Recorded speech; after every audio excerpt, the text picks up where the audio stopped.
નમસ્કાર, હું મીનાબેન રાવલ, પ્રમુખ બીજેપી ધારી તાલુકો મહિલા મોરચો. મેં મારા વોર્ડ નંબર 3માં નગરપાલિકાની દાવેદારી કરેલ છે. વર્ષોથી ભારતીય જનતા પાર્ટીના સાથે જોડાયેલી છું. સંગઠનમાં રહી અને તન મનથી સેવા કરી છે, કામ કરેલું છે.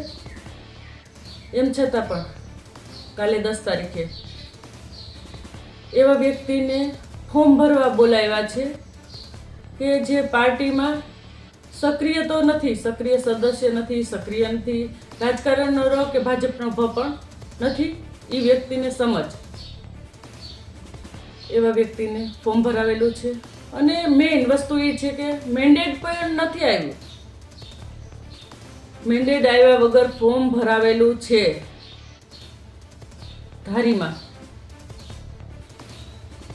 જો મને યોગ્ય ન્યાય નહીં મળે તો હું મારા તમામ હોદ્દા ઉપરથી રાજીનામું આપીશ અને મારા ટેકેદારો સાથે પ્રેસ કોન્ફરન્સ બોલાવીને અન્ય પાર્ટીમાં હું જોડાઈશ. વંદે માતરમ. જય હિન્દ.